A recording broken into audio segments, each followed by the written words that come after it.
3 secret of successful business. Number 1, company.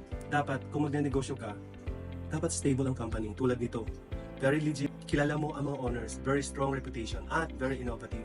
Number 2, products. Make sure na ang mga products ng company na papasukan mo ay mga top quality products. Tulad nito, trusted by people at international recognized siya.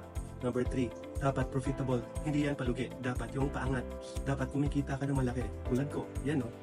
Always available. Kahit saan ka man, nagbabakasyon ka man, nasa ibang bansa ka, or OFW ka, tulad ko. Tulad din ng pagkasukan kong dropshipping business, meron ka sariling website na tulad nito. Nakapangalan yan sa'yo. Basta't may cellphone ka, na may internet, kahit saan pwede mong gawin. Proven na yan. Kung hindi ka marunong, maraming training, maraming coach na pwede magturo sa'yo. Lahat yan libre. Isang beses ka lang magbayad, one time, pero lifetime yan. Pwede mong ipamana sa mga kamag-anak mo. Kung interesado ka, pwede ka mag-message sa akin, tutulungan kita.